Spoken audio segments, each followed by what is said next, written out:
Hi hello welcome. ಈ ದಿನ ನಾವು ವಾಂಗಿ ಬಾತ್ ಮಾಡೋಣ ಬದನೆಕಾಯಿನ ಯೂಸ್ ಮಾಡಿ. ಅಂದರೆ ಕ್ಯಾಪ್ಸಿಕಮ್ ಯೂಸ್ ಮಾಡ್ತಾರೆ, ಬದನೆಕಾಯಿಲೂ ಮಾಡ್ತಾರೆ. ಅಂದರೆ ಈಗ ನಾನು ಮಾಡ್ತಾ ಇರೋದು ಒನ್ ಪಾರ್ಟ್ ರೆಸಿಪಿ. ಅಂದರೆ ಎಲ್ಲನೂ ಒಟ್ಟಿಗೆ ಕುಕ್ಕರ್ನಲ್ಲಿ ಹಾಕಿ 2 ವಿಷಲ್ ಹೊಡೆಸಿದ್ರೆ ಅದು ಆಗುತ್ತೆ. ಅಂದರೆ ಕ್ವಿಕ್ ಆ್ಯಂಡ್ ಈಸಿ ರೆಸಿಪಿ. ಈಗ ನಾವು ಮೊದಲಿಗೆ ಈ ಬದನೆಕಾಯಿನ ಕಟ್ ಮಾಡ್ಕೊಳ್ಳೋಣ.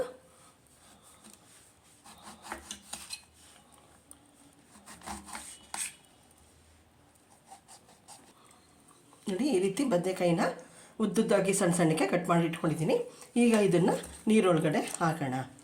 ಅಂದರೆ ನೀರೊಳಗಡೆ ಹಾಕೋದು ಏನಕ್ಕೆ ಅಂದರೆ ಇದು ಹಾಗೆ ಹೊರಗಡೆನೇ ಇಟ್ಟರೆ ಕಟ್ ಮಾಡಿರುವಂಥ ಬದನೆಕಾಯಿನ ಅದು ಕಪ್ಪಾಗುತ್ತೆ. ಅದಕ್ಕೆ ನಾವು ಮಾಡೋ ತನಕ ಅದು ನೀರೊಳಗಡೆ 1-2 ನಿಮಿಷ ಇರಲಿ. ನೋಡಿ, ಕುಕ್ಕರ್ನ ಒಲೆ ಮೇಲೆ ಇಟ್ಟಿದ್ದೀನಿ. ಒಲೆ ಆನ್ ಮಾಡಿ ಈಗ ಅದಕ್ಕೆ ಒಂದು 5 ಸ್ಪೂನ್ ಎಣ್ಣೆನ ಹಾಕೋಣ. ಎಣ್ಣೆ ಸ್ವಲ್ಪ ಬಿಸಿ ಆಗಲಿ. ಅದಕ್ಕೆ ಅರ್ಧ ಸ್ಪೂನ್ ಸಾಸಿವೆನ ಹಾಕ್ತಾಯಿದ್ದೀನಿ. ಸಾಸಿವೆ ಸ್ವಲ್ಪ ಚಟಪಟ ಅಂತ ಸಿಡಿಲಿ. ನೋಡಿ, ಎಣ್ಣೆ ಹಾಕಿದ್ದೀನಿ, ಎಣ್ಣೆಗೆ ಸಾಸಿವೆ ಹಾಕಿದ್ದೀನಿ. ಸಾಸಿವೆ ಚಟಪಟ ಅಂತ ಸಿಡಿತಾ ಇದೆ. ಅದಕ್ಕೆ ಸ್ವಲ್ಪ ಕರಿಬೇವಿನ ಎಲೆಗಳನ್ನ ಹಾಕೋಣ. ಅದಕ್ಕೆ ಒಂದು ಈರುಳ್ಳಿನ ಕಟ್ ಮಾಡಿಟ್ಟಿದ್ದೆ, ಒಂದು ಈರುಳ್ಳಿನ ಹಾಕ್ತಾಯಿದ್ದೀನಿ. ಸ್ವಲ್ಪ 1-2 ನಿಮಿಷ ಈರುಳ್ಳಿ ಸ್ವಲ್ಪ ಬಣ್ಣ ಬದಲಾಯಿಸ್ತೀನಿ.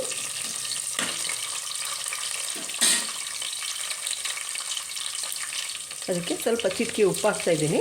ಅಂದರೆ ಈರುಳ್ಳಿ ಬೇಗ ಸ್ವಲ್ಪ ಬಾಡುತ್ತೆ ಅಂತ.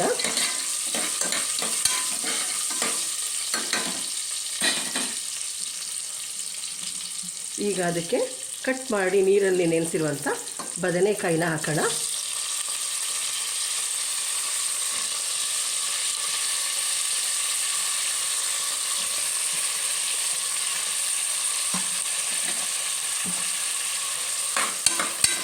ಈರುಳ್ಳಿ ಮತ್ತು ಬದನೆಕಾಯಿ ಸ್ವಲ್ಪ ಫ್ರೈ ಆಗಬೇಕು. ತುಂಬ ಬೇಯೋದೇನು ಬೇಡ, 1-2 ನಿಮಿಷ ಸ್ವಲ್ಪ ಎಣ್ಣೆಯಲ್ಲಿ ಫ್ರೈ ಆದರೆ ಅದು ಸ್ಮೆಲ್ಲು ಚೆನ್ನಾಗಿರುತ್ತೆ ಅಂತ.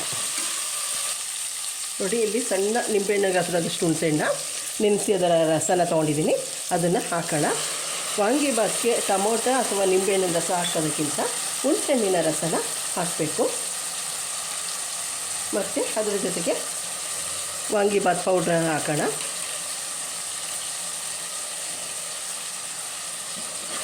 ಇದು ಸ್ವಲ್ಪ 1 ನಿಮಿಷ ಮಿಕ್ಸ್ ಮಾಡೋಣ.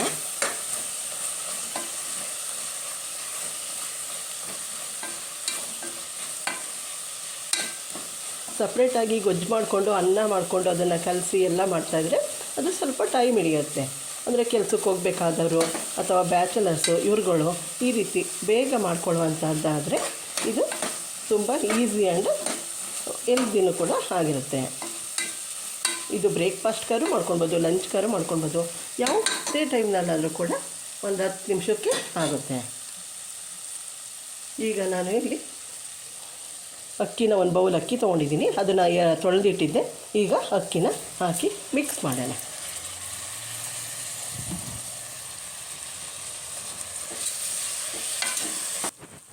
ನೋಡಿ, ಎಲ್ಲ ಮಿಕ್ಸ್ ಮಾಡಿದ್ದೀನಿ. ಈಗ ಇದಕ್ಕೆ ನೀರು ಹಾಕೋಣ.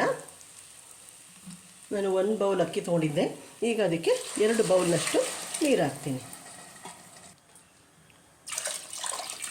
1 ಬೌಲ್ ಅಕ್ಕಿಗೆ 2 ಬೌಲು ನೀರು ಹಾಕಿದ್ದೀನಿ. ಈಗ ಒಮ್ಮೆ ಇದನ್ನು ಕೈಯಾಡಿ ಮಿಕ್ಸ್ ಮಾಡೋಣ. ಈ ಸಮಯದಲ್ಲೇ ನೀವು ಒಗ್ಗರಣೆಗೆ ಬಟಾಣಿ ಇದ್ದರೆ ಬಟಾಣಿ, ಹಸಿ ಬಟಾಣಿ ಆದರೂ ಸರಿ ಅಥವಾ ನೆನೆಸಿರುವಂಥ ಬಟಾಣಿನಾದರೂ ಕೂಡ ಹಾಕೊಳ್ಬಹುದು. ನಾನು ನೆನೆಸಿರೋದನ್ನು ಮರ್ತುಬಿಟ್ಟೆ, ಅದರಿಂದ ನಾನು ಬಟಾಣಿನ ಯೂಸ್ ಮಾಡಿಲ್ಲ. ಇಲ್ಲಿ 1 ಸ್ಪೂನು ದಪ್ಪುಪ್ಪನ್ನ ಹಾಕ್ತಾಯಿದ್ದೀನಿ. ರುಚಿಗೆ ತಕ್ಕಷ್ಟು ಉಪ್ಪು. ನೋಡಿ, ಎಲ್ಲ ಕುದೀತಾ ಇದೆ. ಈ ಸಮಯದಲ್ಲಿ 2 ಸ್ಪೂನ್ ತುಪ್ಪನ ಹಾಕೋಣ. ತುಪ್ಪ ಹಾಕಿದ್ರೆ ಟೇಸ್ಟು ಚೆನ್ನಾಗಿರುತ್ತೆ.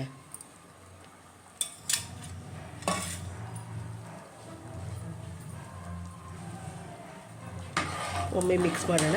ಈ ಸಂದರ್ಭದಲ್ಲೇ ನೀವು ಉಪ್ಪು ಖಾರ ಹೆಚ್ಚು ಕಮ್ಮಿ ನೋಡ್ಕೊಳ್ಬೋದು, ಟೇಸ್ಟ್ ಮಾಡಿ. ಈಗ ಕುದೀತಾ ಇದೆ. ಇದು ಕುಕ್ಕರ್ ಮುಚ್ಚಳನ ಮುಚ್ಚಿ 2 ವಿಷಲ್ ಕೂಗ್ಸೋಣ. ಕುಕ್ಕರ್ ಮುಚ್ಚಳನ ಮುಚ್ಚಿದ್ದೀನಿ, ವಿಷಲ್ ಹಾಕಿದೆ. ಈಗ ಅದು 2 ವಿಷಲ್ ಆದರೆ ವಾಂಗಿಬಾತ್ ರೆಡಿ. ನೋಡಿ, ಕುಕ್ಕರ್ 2 ವಿಷಲ್ ಕೂಗಿ ಆರಿತ್ತು, ಅದನ್ನು ಮುಚ್ಚಳ ತೆಗೆದಿದ್ದೀನಿ. ಈಗ ನೋಡಿ ಎಲ್ಲ ಹೊಂದ್ಕೊಂಡು ಬೆಂದಿದೆ. ಈಗ ಇದನ್ನು ಒಮ್ಮೆ ಮಿಕ್ಸ್ ಮಾಡೋಣ, ಕೈ ಆಡಿಸೋಣ.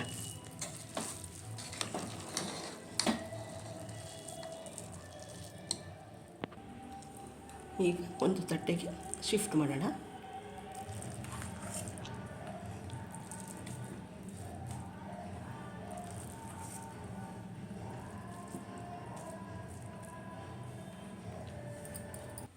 ನೋಡಿ, quick and easy vangibath 1 pot recipe ರೆಡಿಯಾಗಿದೆ. ಅಂದರೆ ಎಲ್ಲನೂ ಹಾಕಿ ಕುಕ್ಕರ್ನಲ್ಲಿ ಒಟ್ಟಿಗೆ 2 ಕೂಗಿಸಿರೋದ್ರಿಂದ ಈ ರೀತಿ ರೆಡಿಯಾಗಿದೆ. ಅಂದರೆ ಇದು ಕೆಲಸಕ್ಕೆ ಹೋಗ್ತಾ ಇರೋರಿಗೆ ಅರ್ಜೆಂಟಾಗಿ ಏನಾದ್ರು ಮಾಡಬೇಕಲ್ಲ ಅಂದ್ಕೊಂಡು ಬ್ರೇಕ್ಫಾಸ್ಟ್ಗೆ ಅಥವಾ ಲಂಚ್ಗೆ ಬಾಕ್ಸ್ಗೆ ಹಾಕೊಂಡೋದಕ್ಕೆ ಈಸಿಯಾಗಿರುತ್ತೆ, ಮತ್ತು ಬೇಗನೂ ಆಗುತ್ತೆ, ಮತ್ತು ಹೆಲ್ತಿಯಾಗೂ ಕೂಡ ಇರುತ್ತೆ. ನನ್ನ ಈ ವಿಡಿಯೋ ಇಷ್ಟ ಆದಲ್ಲಿ ಲೈಕ್ ಮಾಡಿ, ಶೇರ್ ಮಾಡಿ, ಸಬ್ಸ್ಕ್ರೈಬ್ ಆಗಿ. Okay, thank you.